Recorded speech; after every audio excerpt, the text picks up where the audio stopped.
Java. No. That was so whatever. That was the most horrible intro I've ever seen in my life. So you want to learn Java, huh? Wow. So you want to learn Java. Why? Well, if you must. So I can pad my resume. Java's fine. You're gonna like it. All right, naysayer.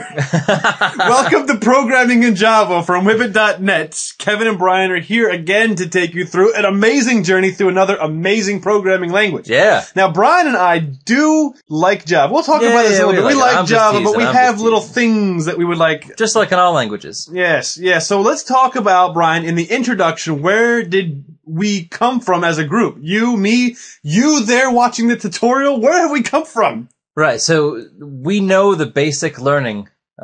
We know the basic concepts of learning computer programming. Yes. So we already started learning those. We got those now down. We started. We're flawless. With the procedural language everything. of C. Yep. So we know the top-down structure. Then we started getting to object-oriented programming. Then we went into C++ and Objective-C. Now, Objective-C and C++ were two bolt-on OOP languages. Yeah. Java is really interesting, and it's very interesting in its invention because it's a pure object-oriented language. And it's the first pure OOP language that we're exposing you to here in Whippet.net. And it's very nice. It's a good implementation of it. It's fantastic. It had to happen. So when you start to look at the structure here that we talked about in the introduction to computer programming, when we talked about the language generations, well, obviously we didn't learn the first generation because that's just ridiculous. We didn't get into the second generation because that's also somewhat ridiculous. I don't really have a punch card machine at my house, you know, to do that kind of stuff. But we did start in Generation 3. That's where we began. Generation 3. Now we're getting into Generation 4, which takes you to the languages that are prevalent all over the landscape today. And that includes the Javas of the world, the C Sharps, the Ruby, the BB, whatever. Yeah, exactly. So you are now, you went back to the 60s and now you're today. Nice. Or at least the 90s. Yeah. Where are we going, Brian? Alright, so now we're going to begin learning the next generation languages. These next two are going to be pure object-oriented language. Alrighty. So what are some of the differences? Like, what does that mean exactly? So in a bolt-on language versus a pure language,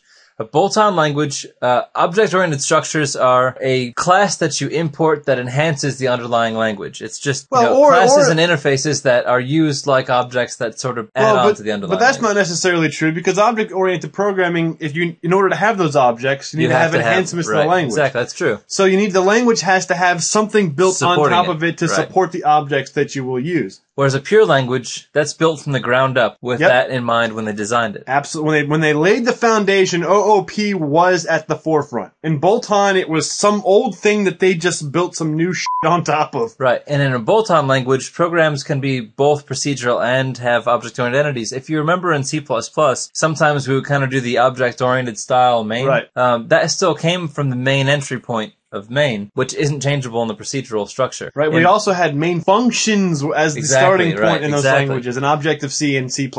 In a purely object-oriented language, the programs are completely constructed within objects. Right. So the entry point is in an object, no matter what. Also in a bolt-on language, there's some distinctions between primitive and complex data types, but in a pure object-oriented language, typically the data types will inherit from like a master object class and then extend out into the different data types that you would use. Yeah. Different kind of classes you would use, and it gives you like a really nice polymorphic environment because they're all sharing the parent class. In kind of that's the same spirit of the NS object that we talked about in Objective-C, although a little bit more baked into the actual language itself. Right. Also, in a bolt-on language, it's really common for a program to compile directly to machine code, but in a pure object-oriented, a lot of times there's this intermediate layer that is a translated version of the code that you wrote, and that gets compiled in runtime. Yeah, and the reason why they do that is to try to enhance the portability of the of the code itself. Right. So instead of compiling something for a specific hardware, you compile it for just a bunch of stuff, and then you compile it for a platform, and that platform can run it and interpret it on many different environments. Precisely.